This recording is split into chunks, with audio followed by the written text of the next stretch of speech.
Si gustan, pueden grabar la clase. O mejor dicho, grábenlo, por favor.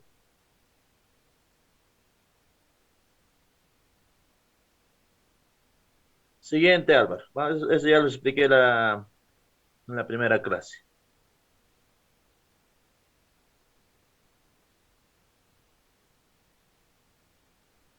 Ahí, muy bien. Entonces, estimados estudiantes, continuando lo que es la clase teórica, vamos a continuar lo que es viendo esta vez las urgencias oncológicas endocrino-metabólicas. Como ustedes se pueden dar cuenta, estimados, las urgencias endocrino-metabólicas son nomás varias urgencias, Recording in ¿verdad? Pero progress. las más importantes, vamos a ver el síndrome de lisis tumoral, la hipercalcemia y la hiponatremia. ¿Por qué hago hincapié en estas tres urgencias? Porque generalmente lo que más vemos en el ámbito hospitalero de las urgencias oncológicas, pero la hipocalcemia, la hipernatremia y otras como la hipoglicemia, hiperuricemia y hiperfosfatemia también suelen ser urgencias oncológicas endocrino-metabólicas, pero no de muy alta incidencia en el ámbito intrahospitalario. Siguiente.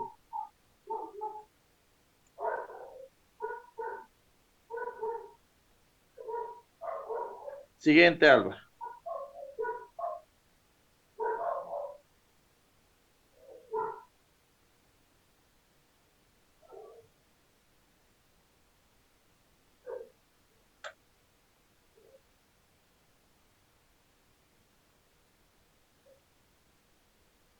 Este es un caso clínico que lo van a resolver después, como de costumbre, finalizando la clase. ¿Ok? Como los anteriores vimos, los casos clínicos lo vamos a ver al final. Les digo que si tuviesen alguna duda, pues también lo podemos resolver, pero los casos clínicos finalmente lo van a resolver ustedes de manera interna, ya con la explicación del docente y las diapositivas también que se los está dejando. Siguiente.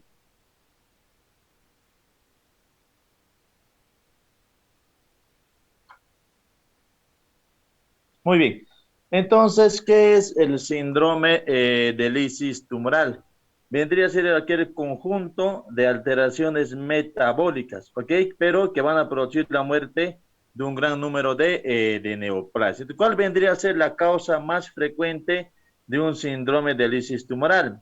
Generalmente, esto aparece en aquellos tumores que son muy quimiosensibles. Como dice ahí, tras inicio de quimioterapia en tumores quimiosensibles. ¿Qué quiere decir esto? Que generalmente hay neoplasias que responden muy bien al tratamiento de la quimioterapia. Ya en la clase de oncología terapéutica, si ustedes se acuerdan bien, el tratamiento sistémico les expliqué y les recalqué más de 2 veces que existen neoplasias que responden muy bien al tratamiento de la quimioterapia, ¿verdad? Hagan memoria, un poco de retroceso atrás. Entonces, ¿cuáles eran aquellas neoplasias que respondían muy bien a la quimioterapia? Dijimos leucemias, ¿verdad? Dijimos linfomas, tumor de células germinales e incluso el coriocarcinoma y enfermedad trofoblástica gestacional. Esos son que responden muy bien a la quimioterapia. Entonces, eso quiere decir que tras inicio de la quimioterapia en tumores quimiosensibles, ¿ok? O también tras recibir radioterapia o ciertas terapias dirigidas o trasplantes. Generalmente, ¿quiénes son predisponentes a este tipo de urgencia oncológica? Aquellos pacientes que suelen estar con una deshidratación marcada, que están oligúricos, que presentan una hiperuricemia previa o un daño renal. Generalmente, aquellos tumores que tienen alta replicación o una replicación abundante o también llamado lo que es un Ki-67 encima de unos 80-90, son aquellos considerados quimiosensibles. Todo va a depender del tipo también de neoplasia, ¿ya? Generalmente de las hematológicas y las sólidas. Recuerden que las leucemias son hematológicas, los linfomas son hematológicos y el tumor de células germinales y el carcinoma son tumores sólidos, entre los más quimiosensibles, ¿ok? Entonces, esa parte también no tienen que confundirse, estimados, porque hay que saber bien, de todos los tumores que responden muy bien a la quimioterapia, la vamos a dividir en dos, que son las hematológicas, leucemias, linfomas, y los sólidos que vendrían a ser el tumor de células germinales, coriocarcinoma y enfermedad trofoblástica gestacional. Siguiente.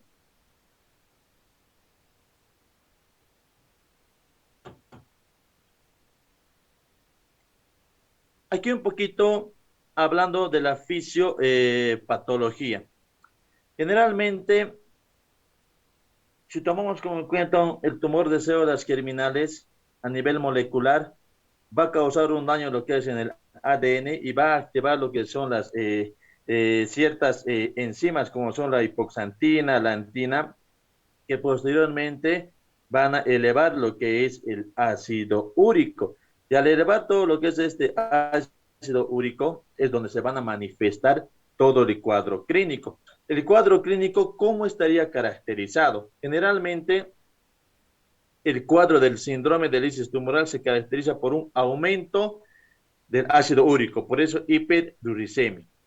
Se caracteriza también por un aumento del potasio, por eso hiperpotasemia, y también por un aumento del fósforo, por eso es hiperfosfatemia, y una disminución del calcio, por eso es hipocalcemia, ¿verdad? Entonces, generalmente, si hablamos del cuadro clínico del síndrome de lisis tumoral, estimados estudiantes, hay que basarnos en esos cuatro aspectos muy importantes: hiperuricemia, hiperfosfatemia, hiperpotasemia, hipocalcemia y las antinurias, ¿no? Entonces se pueden dar cuenta ahí que el único que está disminuido es el calcio y todos los demás electrolitos pues están elevados.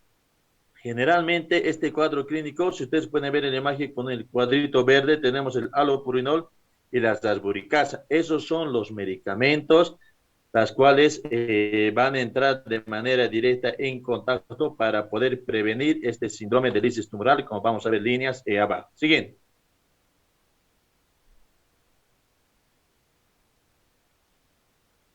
Entonces, para poder diagnosticar el síndrome de lisis, síndrome de lisis tumoral, existen dos criterios: los criterios de Cario y Bishop, que es de laboratorio, y estos mismos criterios, pero en base a la clínica. Entonces, se diagnostica de dos maneras: uno es laboratorial y el otro es clínico. Todo esto va a depender de los criterios de Cairo Bishop. Entonces, a nivel laboratorial, como ya dijimos, el cuadro clínico se caracteriza por qué dijimos, se pueden dar cuenta a nivel de laboratorio, el ácido úrico mayor a 8 miligramos de cilitro está aumentado en un 25%. Esto quiere decir que va a haber una hiperuricemia, ¿verdad? El potasio va a estar mayor a 6.0 mil equivalentes litro o aumentado mayor a un 25%, por ende, hiperpotasemia. El fósforo mayor a 4.5 miligramos de litro o aumentado en un 25%, por ende va a estar hiperfosfatemia.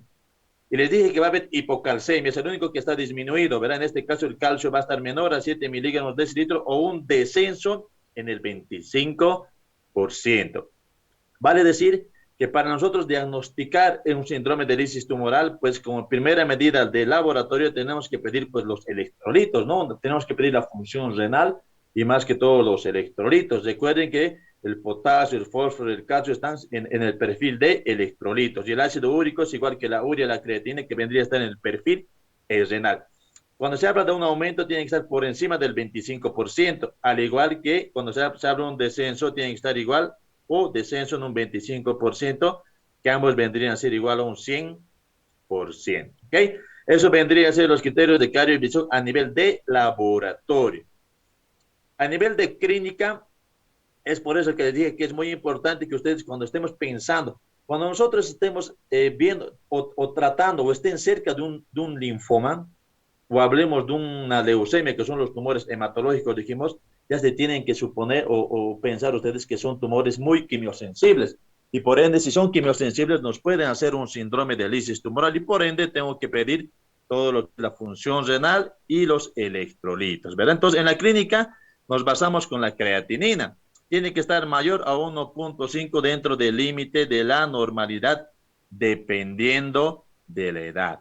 Recuerden que la creatinina, estimados estudiantes, el valor normal es de 0.6 a 1.3 con unos diferentes rangos dependiendo del tipo de laboratorio que nos vaya a dar el resultado. ¿Okay?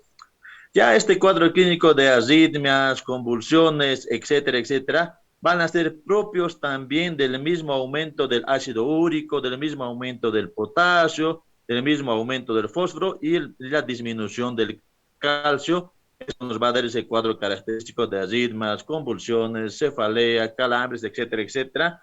Y si no se trata de manera adecuada, la muerte es súbita. Entonces, a manera de resumen, dos tipos, laboratorial y la clínica, en el mismo porcentaje que los expliqué. Siguiente.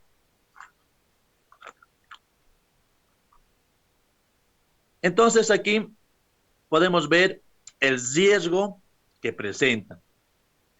Ya les expliqué cuáles son los tumores quimiosensibles, ¿no es cierto? Los vamos a ver sólidos y hematológicos. Pues ahora aquí, para poder ver en qué riesgo se encuentra de síndrome de lisis tumoral, lo vamos a detallar cuáles son aquellos tumores sólidos y cuáles son aquellos tumores hematológicos. O dicho de otra manera, cuáles son las leucemias y cuáles son los linfomas, ¿ok?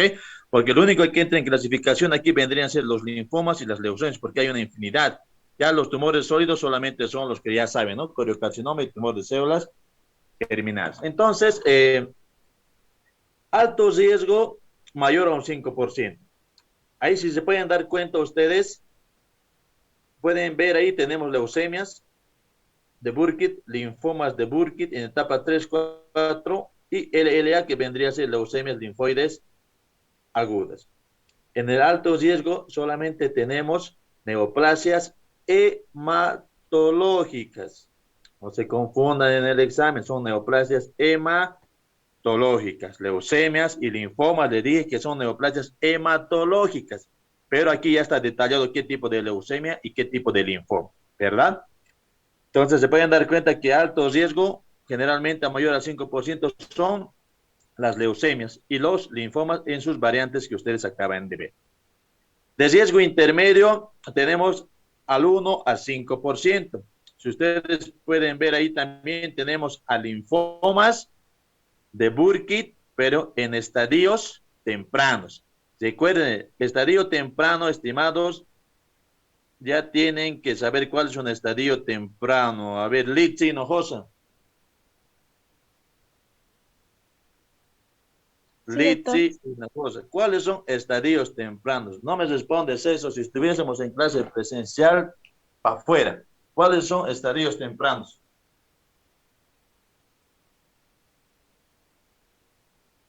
Litsi Hinojosa. ¿Cuáles son estadios tempranos?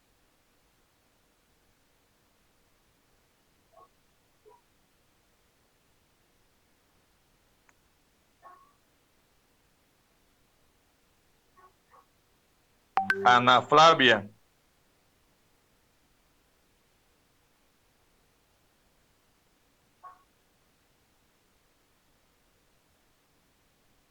Ana Flavia. Hola, doctor. ¿Cuáles son estadios tempranos? Son los T0. ¿Son estos? Pero TNM ¿cuáles 0. son? A ver, estadios tempranos, ¿qué etapas son estadios tempranos?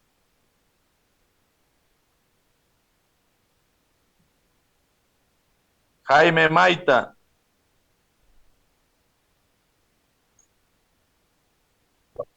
¿Cuáles son estadios tempranos? Correcto. Se estoy llamando de estos, pues me acuerdo que son creo de mis grupos prácticos, por ende ustedes no tienen que equivocarse. Se los han repetido más de 10 veces en las clases prácticas cuáles son los estadios tempranos. Por ende, estimados, esas cosas ya lo tienen que responder porque ya lo vimos, ¿no es cierto? Estadios, recuerden que el cáncer tiene 4 etapas. Etapa 1 es una etapa temprana. La 2 se puede considerar también que es temprana, ¿ya? Pero dependiendo del tipo de neoplasia. Y la 3 y la 4, como ustedes pueden ver, ya son estadios avanzados. Por eso el de riesgo intermedio es del 1 al 5% los linfomas de Burkitt en estadios tempranos. Pero el de alto riesgo era el linfoma de Burkitt en estadios avanzados. O sea, que si en el examen se los pregunta, altos riesgos son aquellos linfomas de Burkitt en etapa avanzada, verdadero, porque son 3 y 4. No esperen que esté en el examen tal cual está en la diapositiva, ya tienen que saber correlacionarlo. ¿Ok? Entonces, ¿qué otro cáncer en riesgo intermedio? Los linfomas no Hodgkin de grado intermedio. ¿Ok? Y los de bajo riesgo, pues tenemos ahí menor al 1%. Y lo que les dije, tumores sólidos, pues ya tienen que saber cuáles son los tumores sólidos. Vuelvo a repetir, coriocarcinoma, enfermedad trofoblástica gestacional y los tumores de células germinales, que son los más quimio sensibles, entre otros, mieloma múltiple, la LLA, que vendría a ser la leucemia linfoides agudas o las crónicas. ¿Ok? Eso vendría a ser el riesgo dependiendo la estadificación de los riesgos. ¿Por qué es muy importante esto de los riesgos, estimados estudiantes? Porque de estos riesgos va a depender que instauremos un tratamiento. ¿Ok? Entonces, ¿cuáles son de bajo riesgo, riesgo intermedio y alto riesgo? ¿Qué hacemos cuando es un bajo riesgo? O sea, ¿qué hacemos cuando hay un leucemia Burkitt o un linfoma Burkitt en etapa avanzada, que es igual a decir 3 o 4? Simplemente hacemos una reposición adecuada de líquidos, una monitorización de la diuresis y una reevaluación del estado de riesgo. En un bajo riesgo, generalmente no se hace eso. Perdón, estamos hablando de bajo riesgo, es menor al 1%. ¿Ok? Estamos hablando de los tumores sólidos, de los mielomas y de los LLA agudos y LLA crónicos. Los de riesgo intermedio, que son el 1 al 5%, ¿qué es lo que hacemos ahí? Ya generalmente cuando hablamos de riesgo intermedio, ya entramos lo que es en una unidad de cuidados intermedios. ¿Ok? ¿Qué es lo que hacemos ahí? Pues monitorizamos al paciente, volvemos nuevamente a que es evaluar en qué riesgo se encuentra el paciente. Hay una deposición de fluidos, de líquidos, electrolitos. Aquí ya se pueden dar cuenta, en la anterior diapositiva, cuando hablamos de la fisiopatología, les dije dos medicamentos, el alopurinol y la rasburicasa.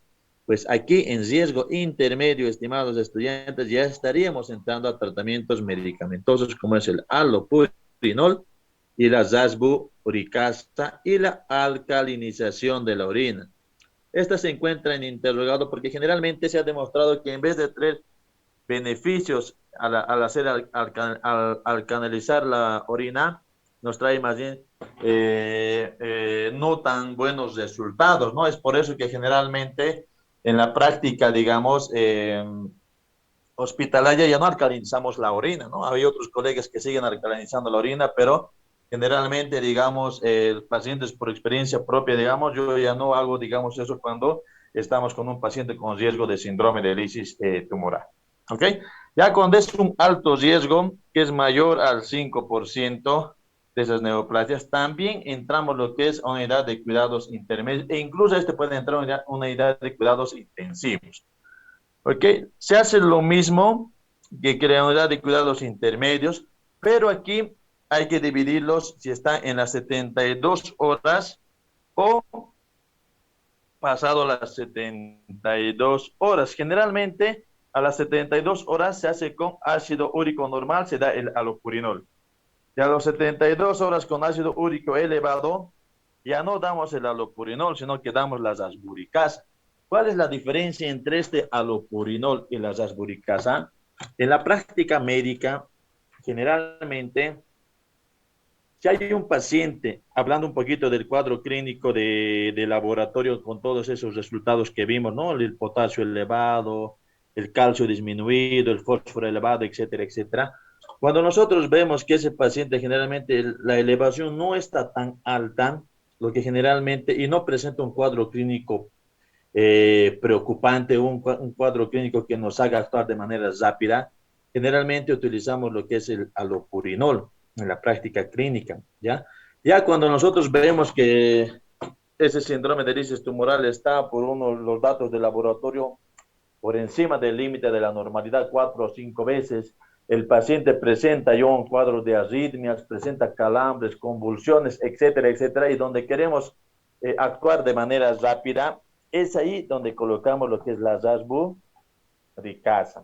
¿Cuál es otra desventaja de esta rasburicasa? Que generalmente es muy caro comparado con el alopurinol, ¿no? Generalmente es por eso que nosotros medicamos lo que es el alopurinol, porque la rasburicasa incluso no hay aquí en Bolivia. Entonces, lo que hacemos nosotros generalmente, cuando vemos o cuando estamos colocando un tratamiento de quimioterapia, póngase para un linfoma o para una leucemia, lo que nosotros hacemos ya antes de colocar la quimioterapia es premedicarle para prevenir el síndrome de lisis tumoral. Entonces, para prevenir el síndrome de lisis tumoral en ese paciente con diagnóstico de linfoma o leucemia, que ya sabemos que por esta clase de oncología sabemos que las leucemias y los linfomas son quimiosensibles y nos pueden hacer este síndrome de lisis tumoral, pues hacemos todo eso ya, la premedicación con alopurinol, hidratación abundante, etcétera, etcétera. Siguiente.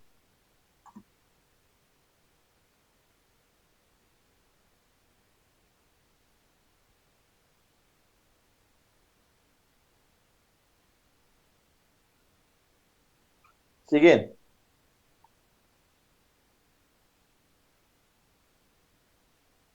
Esto es el caso clínico, estimados, que ustedes lo tienen que leer, ¿ok? Y ya en la próxima clase, si gustan hoy también, pues le dije que les voy a sacar de manera grupal. Esto lo hacen de manera grupal. Siguiente. La hipercalcemia es otra urgencia oncológica endocrino metabólica. Lo que ustedes ven ahí en la parte inferior es lo que nosotros llamamos la CTC. Esta CTC generalmente es un manual de efectos adversos de todas las neoplasias que nos pueden presentar al tratamiento, ¿ok? Generalmente esta hipercalcemia se presenta en ciertos grados, grado 1, grado 2, grado 3 y el grado 4, y el último pues el grado 5, donde es el más temido o incluso puede causar la muerte, ¿no? Siguiente.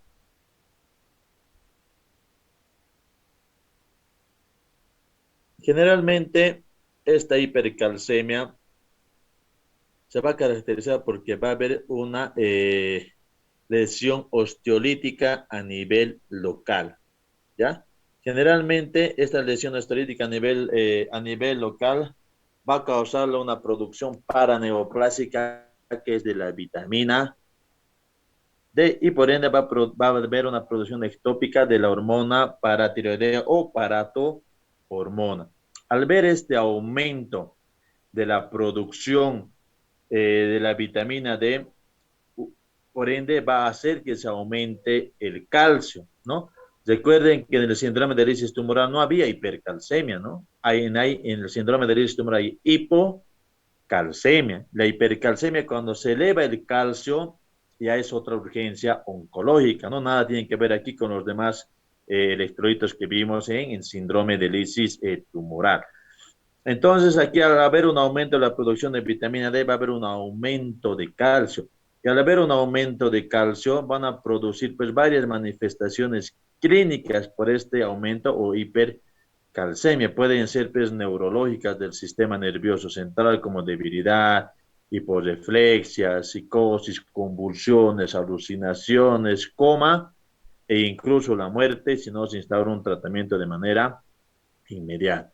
Pues cardíacas va a haber bradicardia, a nivel del electrocardiograma va a haber prolongaciones del PR, acortamiento del QT, ciertas arritmias auriculares y ventriculares que se manifiestan generalmente a la hora de la auscultación, síntomas gastrointestinales como ser náuseas, vómitos, incluso puede haber hilos paralíticos, etcétera. Y a nivel renal puede haber una insuficiencia renal, ¿no? Y al haber una insuficiencia renal se puede caracterizar por anuria, poliuria, etcétera, y esto incluso llegar a una insuficiencia renal crónica si es que no se instaura un tratamiento inmediato.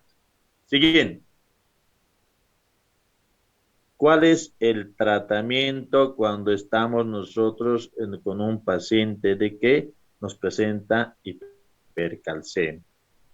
Generalmente, la hipercalcemia se manifiesta, puede manifestarse propio de un cuadro tumoral o también propio por el mismo tratamiento también de la quimio, ¿no? Entonces, generalmente, para poder reducir, digamos, lo que es, o para poder prevenir el aumento de la calciura, generalmente lo que nosotros utilizamos es una buena hidratación con fluidos, una hidratación isotónica por vía endovenosa.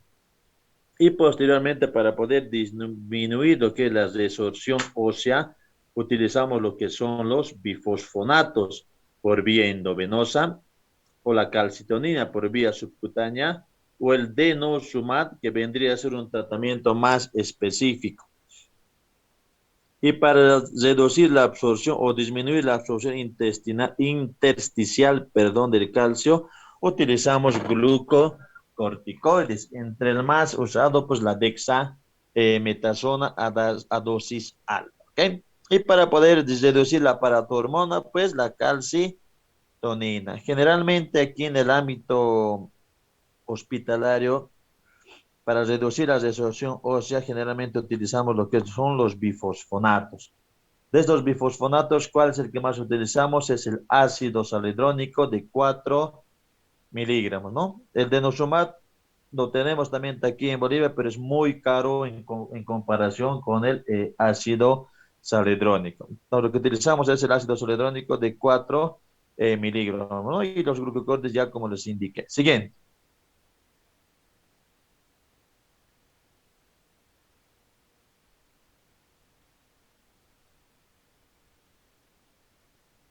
Entonces, otra urgencia endocrinometabólica vendría a ser lo que es la hiponatremia.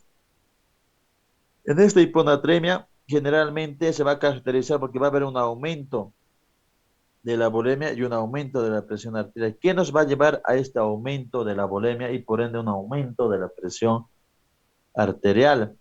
Generalmente los osmoreceptores van a detectar lo que es el aumento de la presión osmótica frente a cualquier estímulo, ¿verdad?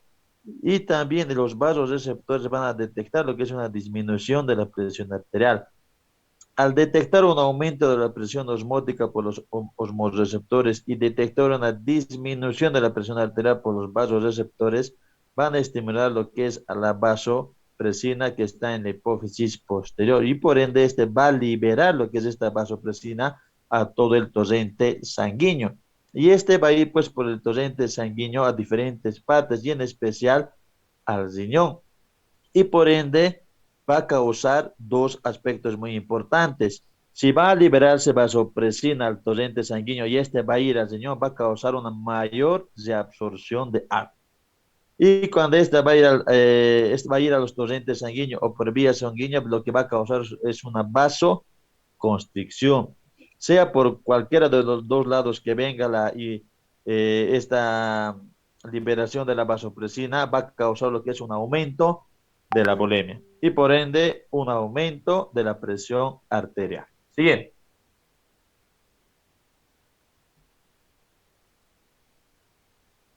Entonces, la hiponatremia, estimados, es fácil, es la disminución del sodio. ¿Ves? Hipo y disminución.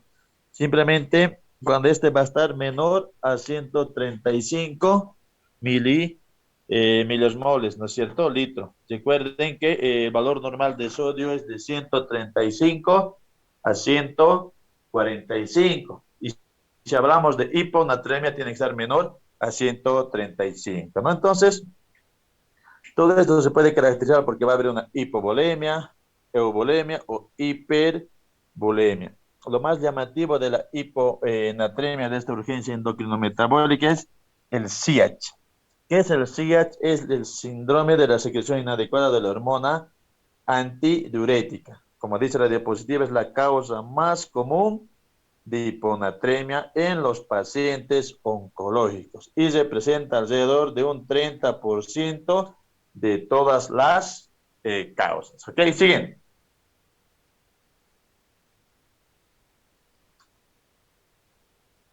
Entonces, para poder definir nosotros SIACH o síndrome de secreción inadecuada de la hormona, tenemos que tener tres aspectos muy importantes. Vale decir, uno, evidentemente el sodio tiene que estar disminuido por debajo de los 135 milosmoles de litro. Dos, la hiposmolaridad plasmática, perdón, tiene que estar menor a 275. Y la osmolaridad urinaria tiene que estar mayor a 100. Y por ende, clínicamente se va a caracterizar por una euvolemia, que generalmente va a suele haber ausencia de los signos clínicos de hipovolemia, suele manifestarse también por ausencia de signos clínicos de hipervolemia, ¿no? Entonces, este se va a caracterizar al mismo tiempo porque va a haber un aumento de la excreción renal de sodio mayor a 20 o mayor a 20 entre 30 milosmoles litro con un aporte hidrosalino normal. Generalmente se dice que la función renal en estos pacientes que presentan un síndrome de secreción inadecuada